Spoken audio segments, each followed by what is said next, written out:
The twin suns of Virex 9 burned low in the dusty sky. It was the kind of planet where broken things were dumped, and people who fixed them barely survived. Raiden was one of those people. He worked in a small junkyard near the edge of the spaceport, repairing old ships, worn engines, and forgotten machines. He had grease on his hands, sweat on his brow, and just enough credits to eat once a day. One hot afternoon, as he closed the workshop for the day, a strange visitor arrived. The man was tall, wrapped in desert robes, his face covered by a mask that filtered the dust. Behind him, something moved, something small, quiet and shackled. "You fix ship," the man said in broken trade tongue, holding out a chip with schematics. "It crash, not move. I need it fly." Raiden looked at the chip, then at the man's ship in the distance. It was a mess. "You'll need parts, plasma cores fried," Raiden said, wiping his hands on a cloth. "That'll cost you." The man tilted his head, then pulled the shackled figure forward. It was a girl, maybe 18 or 19 by human years. Her skin was a soft violet blue, and her long silver hair was messy, tangled. She didn't speak, just looked at Raiden with large golden eyes that shimmered in fear. "I pay," the man said, pushing the girl toward Raiden. "Take her. Good condition, no problem." Raiden stepped back, stunned. "This isn't a payment," he said firmly. "She's a person." The man shrugged. "You want money?" "I got none, only her." Raiden looked at the girl again, her hands bound, lips cracked from thirst.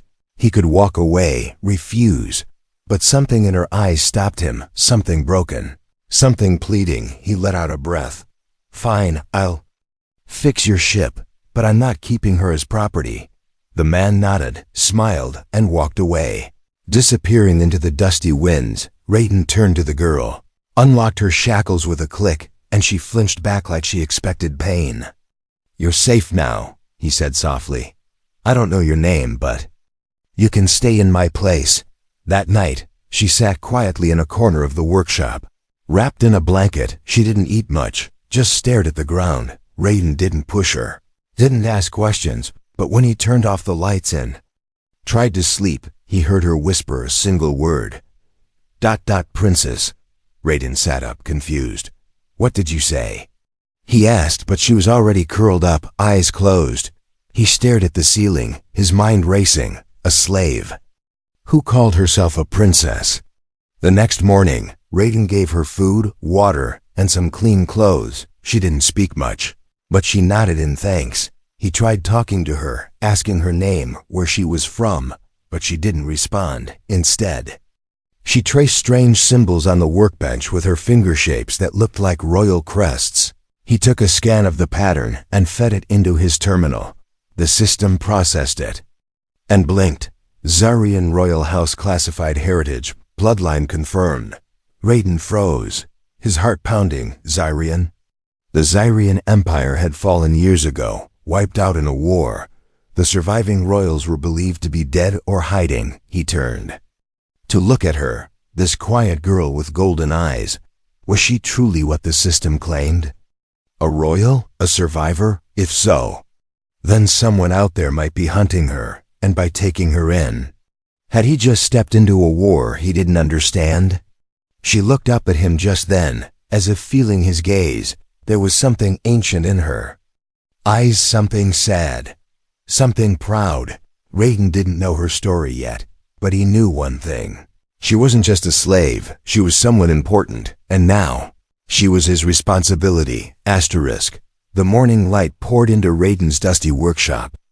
As he watched the girl stir from her blanket, she blinked slowly, her golden eyes adjusting to the light. For the first time since she arrived, she didn't look afraid, just tired. Raiden placed a bowl of warm soup on the bench near her, along with a canteen of water. "I don't know what your kind eats, but this won't kill you," he said with a small smile. She stared at the bowl, then at him, hesitant, but after a long moment, she reached out, carefully lifting the spoon like it was a delicate gem. Raiden didn't speak, didn't stare. He simply got to work, pretending to be busy while she ate in peace. Her hands shook, but she finished every drop. He noticed she avoided the corner, where her shackles had been tossed, as if just seeing them made her skin crawl. "Do you have a name?" Raiden finally asked, still facing away. There was silence. Then, softly, in a hoarse voice, she whispered, "Lyrian." He turned toward her. Surprised she had answered. "Lyrian," he repeated.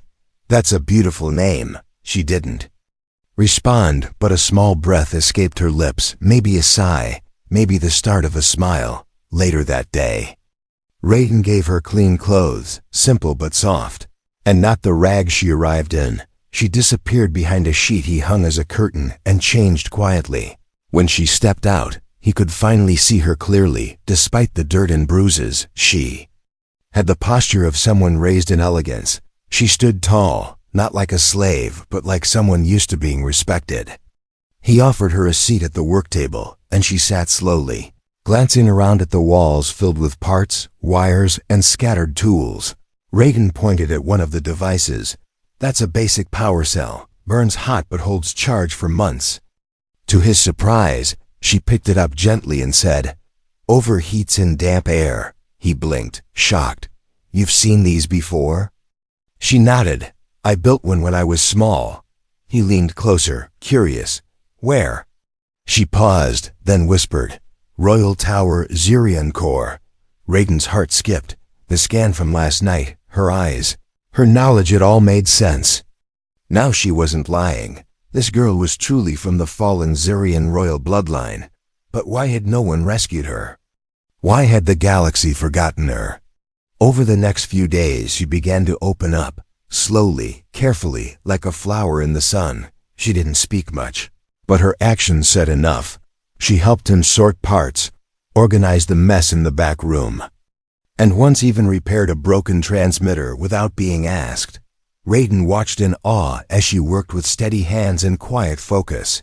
One night, while Raiden cleaned up, he found her drawing again strange symbols on a scrap of metal, not random designs this time. They were royal seals, exact replicas from Zarian history. And one of them, an ancient emblem of the first crown, hadn't been seen since the empire fell. "You're not just royal," he said softly. "You were important." Lyrian looked up slowly. "My father was the last king." Raiden sat down hard on a crate. He didn't know what to say. He was a mechanic, a nobody. And sitting across from him was a living piece of galactic history. "I shouldn't be alive," Lyrian said, eyes distant. "They destroyed our world. They hunted the survivors. My guards smuggled me out. But I got caught." Raiden felt something stir inside him. Not just pity, not just shock, but anger. "They made you into a slave," he whispered. She nodded. "I became nothing." "Not anymore," he said firmly. "Not while I'm around." That night, as she lay down in the corner, now with a soft mat and pillow, he stayed awake. He opened his old terminal and hacked into a private DNA archive. The match came instantly. Princess Lyrian Varel Zarion status, presumed dead. He stared at the screen, heart pounding. Someone powerful would pay anything to hide this truth, and someone else might pay everything to find her again. Outside, a low hum echoed in the distance. A dark ship landed quietly on the far side of the scrapyard. Unmarked, silent, and watching, the hunter had arrived. But Raiden didn't know it yet, and Lyrian was still learning to trust her voice. But soon, both of them would be thrown into something far bigger than either had imagined. Raiden couldn't sleep. His mind kept returning to the name glowing on his terminal, Princess Lyrian Varel Zarion. The system said she was dead. Yet she was right there, sleeping in the corner of his workshop, breathing softly under a blanket he gave her. She didn't look like a leader. She looked broken, but the scan didn't lie. She was real. The next morning, Raiden didn't ask questions. He acted like nothing had changed. He served her breakfast, talked about repairs, and even laughed when she accidentally dropped a wrench and blamed the floor. But inside, he was boiling with curiosity. He needed answers, but he didn't want to scare her away. That afternoon, as they worked side by side, he gently asked, "Lyrian, do you remember what happened to your people?" Her hand froze on the panel she was fixing. She looked up, slowly, her eyes distant. Yes, she whispered, every second of it. Raiden stopped working, waiting. For a long time she was silent. Then, softly, she began to speak. We were betrayed, she said, voice barely a breath. My father trusted the council, old families, wise ones, but they feared him. They feared the unity he was building between alien species, between planets. So they sold him. Raiden listened, stunned. The night of the fall, I was at the temple, she continued, learning the ancient codes. Explosions shook the city. My guards rushed me to the escape port. They used decoy ships to distract the attackers. Her golden eyes shimmered with tears.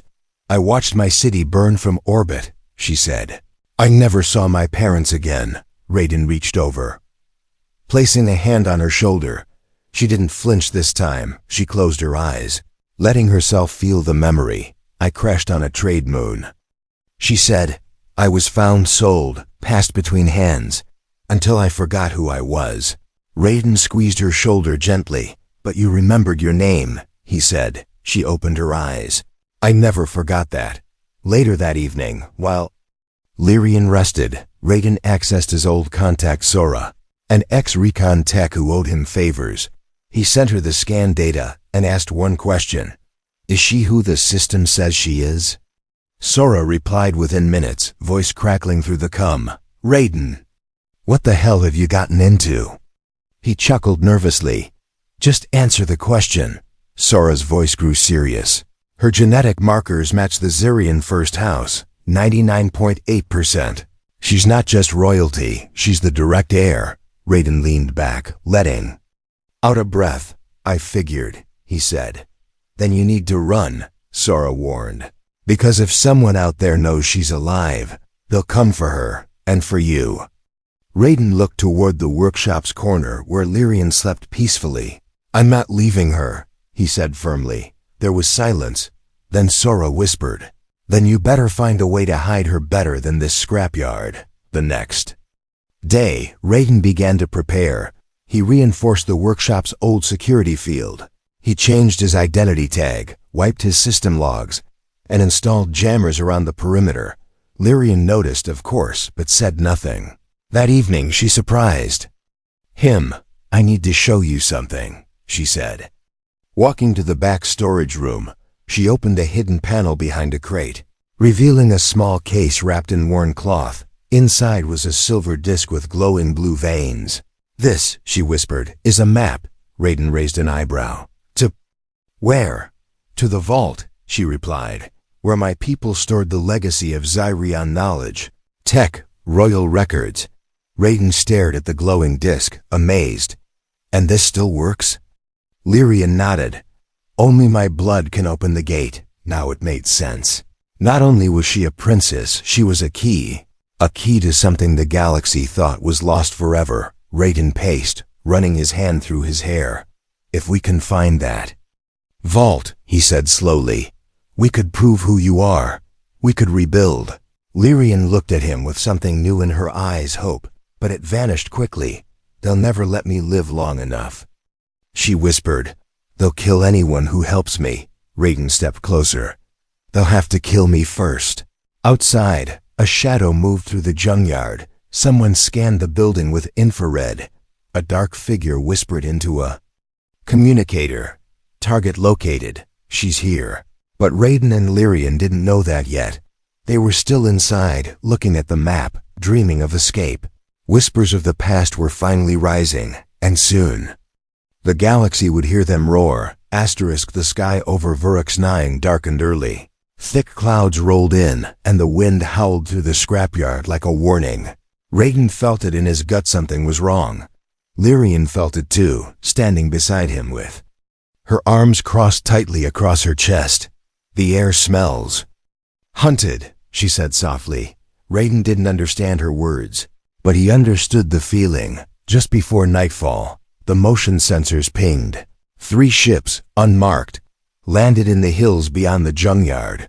Raiden watched them from his roof through old binoculars. They're not traitors, he muttered. No lights, no signals. Lyrian stood behind him, quiet and still. "They're here for me," she whispered. Raiden didn't ask how she knew, he just nodded. They didn't have much time, Raiden led her through the back of the workshop, pulling up a trapdoor that revealed a long-forgotten tunnel beneath the building. "I used to hide down here when debt collectors came," he said with a grin. "Where does it lead?" She asked. "To the frost caves outside town." She looked at him, surprised. "You have caves beneath your scrapyard?" He shrugged. "Welcome to Virex 9. They climbed down, and Raiden sealed the trapdoor behind them. He activated an old lamp and handed her a heat cloak. The deeper they walked, the colder it became. Frost clung to the stone walls, and their breath turned into clouds. Meanwhile, above ground, the hunters entered the scrapyard. One of them scanned the area with a high-frequency scanner. "Nothing above," he said. "They've gone underground." The leader snarled. "Then we follow." Back in the tunnels, Raiden and Lyrian moved quickly. Their boots echoed off the walls as they passed through ancient mining paths and icy caverns. Lyrian stumbled once, nearly falling, but Raiden caught her arm. "You all right?" She nodded, her face pale. "Just cold." Raiden checked the map again. "We're close to the old smuggler shaft," he said. "From there, we can take the ridge path out of town." Suddenly, a faint beep sounded from Lyrian's belt. She pulled out the glowing disc, the Zyrian map. It pulsed rapidly, its lines shifting. "It senses movement," she said, voice tight. "They're coming." Raiden cursed under his breath. "We need to move." They picked up the pace, racing through twisting corridors of ice. Behind them, the sound of footsteps grew louder, more than one pair. Lyrian turned suddenly, raised her hand, and activated a small device from her cloak. A barrier of light erupted behind them, sealing the path for a few seconds. "That won't hold long," she said. Raiden looked at her, impressed. "Where did you get that?" She smiled faintly. "Zyrian training." They reached the smuggler shaft. But the lift was broken. Raiden sighed. "Of course it is." He pointed to the ladder. "We climb, step by step." They ascended the narrow tunnel. Raiden went first, flashlight in his mouth, tools hanging from his belt. Lyrian followed, her hands trembling from the cold. Halfway up, a blaster shot echoed through the shaft. The hunters had breached the barrier. The ladder shook as one of the beams hit the rock nearby. Raiden shouted, "Keep climbing." He reached the top, pulled Lyrian up with one final tug, and sealed the hatch. They were on the edge of the ridge now, the wind slicing across their faces like blades. In the distance, an old shuttle sat hidden beneath a camouflage tarp. Raiden ran to it, pulled off the cover, and opened the hatch. Lyrian followed, shivering, her eyes scanning the skies. "Will it fly?" she asked. Raiden grinned. "Only one way to find out."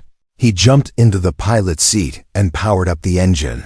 The system groaned, lights flickered, but the ship rumbled to life. Just then, the hunters appeared on the ridge, opening fire. Blaster shots lit up the snowy rocks. Raiden yelled, "Hold on," and lifted off with a jolt. The ship tilted, then surged upward, engines screaming.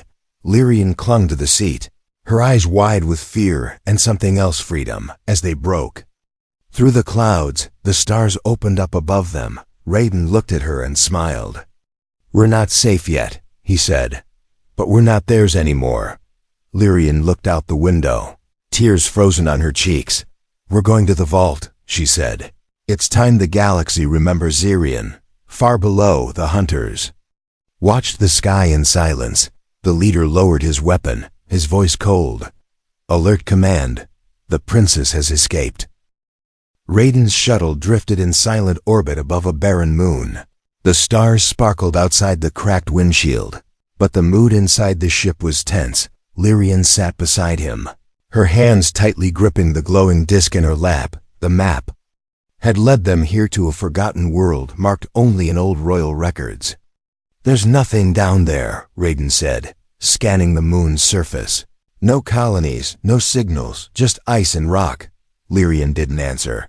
She tapped the disc, and a beam of blue light shot out, marking a single location deep underground. She looked at him, eyes fierce. That's the vault, Raiden sighed. So we land blind, go underground, and hope no one's waiting to blast us into ash. Lyrian gave a small smile. You're getting used to this. They landed near the coordinates, wind howling across the icy plain. The surface was quiet, too quiet. Lyrian stepped out, her royal crest glowing faintly on the wristband she wore. As her feet touched the frozen ground, the ice cracked and a hidden platform rose from beneath. Raiden stared in awe. It was ancient Zyrian tech, smooth silver walls, glowing lines, a door without a handle. Lyrian stepped forward, placed her hand on the panel and whispered, by blood, by right, open. The door slid open, revealing a long tunnel of light. Inside, the walls shimmered with energy, and air warmer than the surface flowed gently through the passage. Raiden followed close behind, hand on his weapon. At the end of the tunnel, they stepped into a vast chamber. Rows of floating crystals lit the room, and in the center stood a throne, empty but untouched by time. Holograms flickered to life around them, images of her ancestors, her people, her history. Lyrian walked slowly to the throne, her face blank. Then she turned to Raiden. This is what they tried to bury, she said. This is who I am. Suddenly the disc pulsed again, warning. Raiden pulled out his scanner. Ships incoming, fast, he said. 3. Maybe 4. Lyrian didn't flinch. They found us. Raiden moved to the console, trying to activate defenses. But Lyrian raised her hand, stopping him. No, she said. Let them come.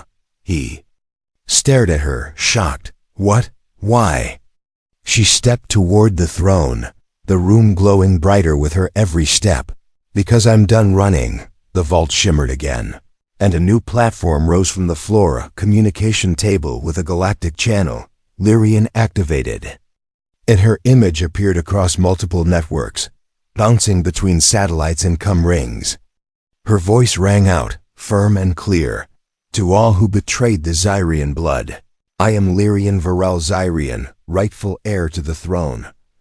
I am not dead, I am not silent, and I'm not afraid. Raiden stared in disbelief. She wasn't the scared girl he had met in chains. She was becoming something else, something powerful. I offer peace, Lyrian continued, but I will not beg. To those who seek to erase my name, come face me now. Within minutes, one of the enemy ships landed near the vault. Its leader stepped out, a tall, scarred alien in black armor. His voice crackled through a speaker. Surrender now, girl, or we destroy this place. Lyrian stood at the entrance, unarmed. I give you one chance, she said. Turn away, or be buried in the ice with your lies. The commander laughed. You think a throne makes you powerful? Raiden suddenly activated the vault's outer defenses. Turrets rose from the snow. Energy cannons locked on target. Lyrian's eyes narrowed. No, she said. Knowing who I am makes me powerful. The commander raised his weapon, but never fired. Raiden fired first. A blast from the vault's cannon struck the enemy ship, forcing it to retreat. The rest pulled back, unsure how to fight something they didn't understand inside. Lyrian turned to Raiden, her face calm. You saved me again. He smiled. No, Princess, you saved yourself. She walked back into the chamber and looked at the throne. I don't want power, she said. I want truth. And what about revenge? Raiden asked. She shook her head. They already lost. As the vault sealed itself again, the stars above shifted.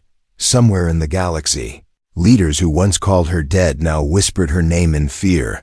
Lyrian had spoken her truth, not just as a princess but as a queen. And the man beside her, the human with grease on his hands and fire in his heart, had stood with her through it all. Asterisk, the vault had gone silent again. Its defenses hummed quietly under the ice. Waiting, Raiden stood beside Lyrian at the center of the ancient chamber. Watching her as she studied the old symbols carved into the walls, she had claimed her name, revealed her bloodline, and challenged her enemies. But Raiden knew it wasn't over yet.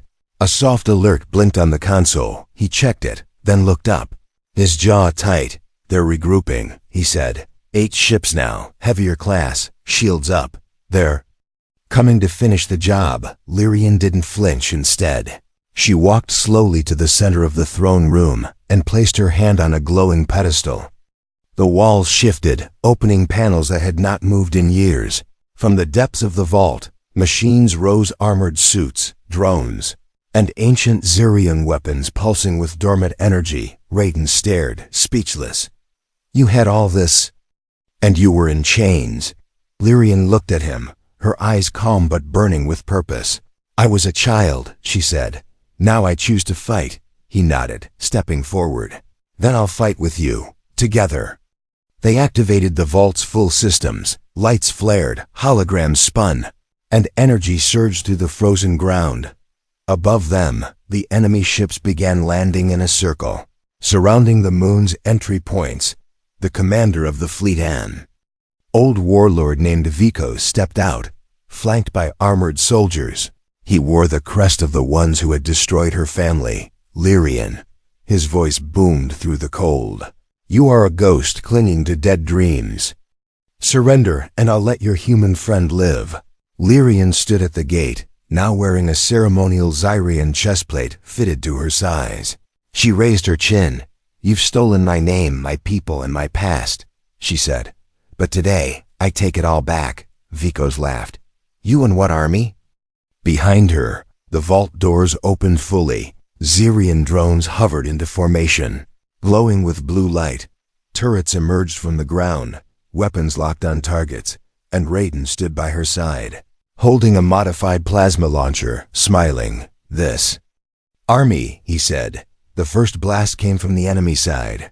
A missile struck the outer shield, exploding in light, but the vault held. Lyrian pressed her palm to the control panel and launched the first counterstrike. Energy beams shot out in perfect arcs, disabling 2 enemy shuttles instantly. The battle had begun. Raiden and Lyrian moved together like they had trained for this their whole lives.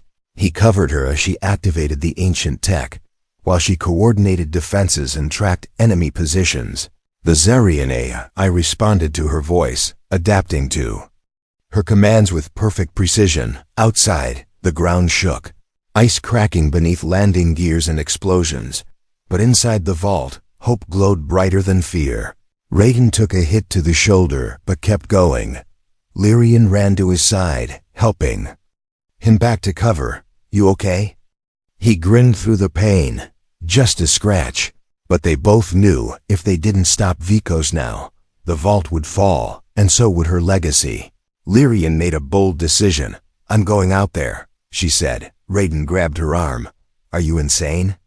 She shook her head. "He wants to face a ghost. I'll show him the truth." She walked onto the icy battlefield, her crest glowing, her voice broadcast through the wind. "I am the rightful heir of Xerian," she declared. "Face me, Vikos, or show the galaxy you fear a girl who once wore chains." The warlord stepped forward. Furious, he raised his blade, his voice filled with hate. "You're nothing," he growled. "Just a forgotten child." Lyrian didn't move. Raiden watched. From the ridge, holding his breath, the vault drones hovered silently waiting. Vikos charged, his weapon slicing through the air, but he never reached her. A flash of light erupted behind Lyrian. The vault had identified her full authority. A final security drone, the Guardian, activated and struck Vikos with a stunning beam, freezing him mid-attack. Lyrian stepped forward, standing over the fallen warlord. "This is justice," she said, "not revenge." She turned to the enemy soldiers. "Lower your weapons," she commanded. "Your leader has fallen, but you don't have to." One by one, the enemy dropped their arms, not from fear, but from something deeper: recognition. The throne had returned. Raiden limped to her side, bleeding but smiling. "You did it," he said. Lyrian looked at the battlefield, smoke rising around them. "No," she whispered, "we did." The battlefield was quiet now. Smoke rose in soft curls over the frozen ground. Weapons had cooled, enemy ships powered down, and the once dead moon echoed with silence. At the center of it all stood Lyrian, no longer just a survivor, no longer a lost heir. She stood as something more. She walked slowly through the snow, her cape dragging behind her. Raiden stood beside a broken turret, clutching his shoulder where the wound still burned. When she reached him, she didn't speak. She just knelt and wrapped her arms around him, holding him like he was the last real thing in her world. "You should be on a throne," Raiden whispered. Lyrian pulled back and smiled gently. "Not yet," she said. "First, I need to rebuild what was broken." She turned toward the remaining soldiers, the ones who had surrendered. Some knelt, others just watched her with wide, confused eyes. None of them expected mercy. None of them expected her voice to be soft when she spoke. "Zyrian does not rise through blood," she said. "It rises through memory, unity, and truth." "You are not my enemies anymore," Raiden whispered under his breath. "She's not just a princess now. She's a queen." Over the next few days, everything changed. Word of Lyrian's return spread across systems. Old supporters came out of hiding. Exiled diplomats made contact, and neutral planets began sending messages of respect. She didn't declare war. She declared restoration. Raiden watched as the once quiet girl who slept on his workshop floor now led meetings in holographic halls. She stood tall in front of ancient councils, balancing strength with compassion. And every time she spoke, leaders listened. But even with power returning to her name, Lyrian never forgot. One morning, she stood on the high balcony of the vault, watching the sunrise paint the ice gold. Raiden stood beside her, quiet, arms crossed. "Do you miss the scrapyard?" she asked, teasing. He chuckled. "I miss having tools that didn't talk back." She laughed softly, then turned serious. "I wouldn't have made it without you." Raiden looked at her. Really looked at her, not as a ruler, not as a symbol, but as the girl who once sat silently in the corner of his shop. "You didn't need me," he said.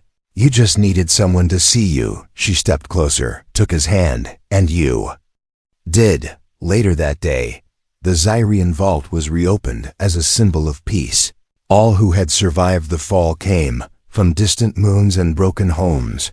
They watched as Lyrian walked through the great hall, not as a lost heir, but as the chosen queen. Her coronation was simple. No crowns, no thrones, just a crystal disk placed back into its sacred core. The vault pulsed with life, accepting her as its rightful keeper. Then, to everyone's surprise, she turned to Raiden. "This man," she said, her voice steady, "took nothing from me when he could have had everything." "He didn't see a slave," she continued. "He saw a soul. A mechanic from a scrapyard saved a kingdom, not by weapons, but by kindness."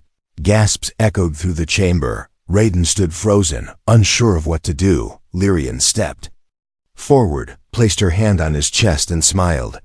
"Raiden of Verx 9, I ask you, stay with me, as my advisor." Her voice softened. "As my partner." Raiden blinked. "You mean?" She nodded. "I don't want a crown without the one who helped me stand again." He smiled, tears stinging his eyes. "You're going to regret asking the junkyard man to dinner every night." She laughed, "Maybe," and so Zyrian began again, not as an empire, but as a home for those who had been forgotten. Its queen walked with the people, not above them, and the human who once accepted a scared alien girl as payment became the legend beside her. They never spoke much of the chains, only of the journey that broke them, and together they built a future from the ruins of the past. Not with force, but with choice, with courage, with love.